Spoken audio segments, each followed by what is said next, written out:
Olá pessoal, tudo bem? Professor Paiva de volta com mais um vídeo interessante para você. Por exemplo, uma coisa que você pode fazer uma comparação neste momento é entre o Bard e o ChatGPT. Então a gente já tem alguns vídeos aí do ChatGPT e eu vou gravar aqui um do Bard para você ver o potencial.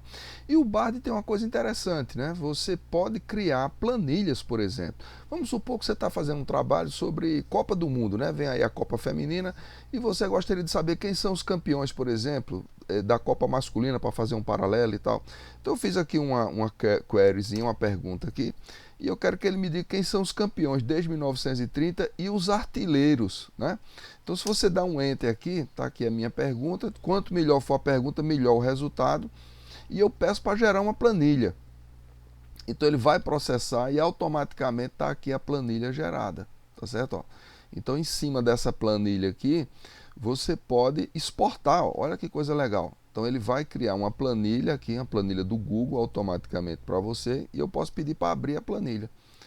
Então ele me traz a planilha aqui, ó, para você arrumar a sua planilha. Então tá aqui, ó, os campeões ano por ano e tal, tá, tá. Então, por exemplo, se eu quiser colocar aqui uma grade aqui, um gridzinho, né? Então eu posso vir aqui, ó, mando colocar um grid, né? Quero esse aqui, então ele já arrumou para mim aqui, ó. Então você tem aqui, por exemplo, o Brasil, a Itália foi campeã em 82 e o Paulo Rossi foi artilheiro com 6 gols, ó. Em 86 a Argentina, Diego Maradona com 5 gols. Então Ronaldo em 2002 aqui, ó, 8 gols. Então você tem coisa interessante e você pode processar essa planilha de forma que você possa obter dados. Por exemplo, se eu quiser, ele colocou o texto aqui, ó, gols, eu quero deixar só o número aqui, ó, por exemplo. Então eu posso utilizar a planilha que ele fez aqui, ó, para mandar calcular aqui uma média. Vamos supor que eu quisesse aqui, ó, média de gols.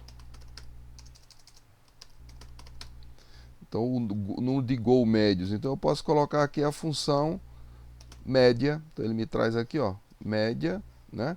E eu pego aqui o intervalo que eu quero. Então vai daqui até o início aqui, ó. Então automático, por exemplo, é claro que eu tenho que corrigir aqui, né? Porque eu tenho que tirar esse texto todo aqui, ó. E ele vai calcular a média de gols aqui. Então, se eu tirar o texto aqui, ele vai calculando aqui, ó. Por exemplo, eu posso pegar o maior artilheiro, vamos supor, se eu quisesse aqui o maior artilheiro, quem foi? Então eu posso fazer aqui, ó, igual Max nessa tabela aqui, ó. Então eu poderia procurar aqui quem é o maior artilheiro de todas as Copas, né? Que é o Just Fontaine, se eu não me engano. Então ele vai procurar aqui, aqui ele achou 8 porque eu tenho que corrigir, mas por exemplo, na Copa de 54, pronto, 14 gols Alemanha, Helmut Hahn aqui, ó, em 54, ó, 14 gols. Então, para aquele Max ali, ele vai me retornar esse 14 aqui, ó, o maior artilheiro 14 e tal. Então, você pode fazer várias manipulações usando aqui o Bard. Então, é uma ferramenta interessante que você pode gerar várias informações aqui interessantes, gerar planilha, né, gerar texto, fazer um relatório e tal. Então, ele traz aqui e, assim, é uma funcionalidade que o ChatGPT ainda não tem, tá bom? No mais, grande abraço e até a próxima.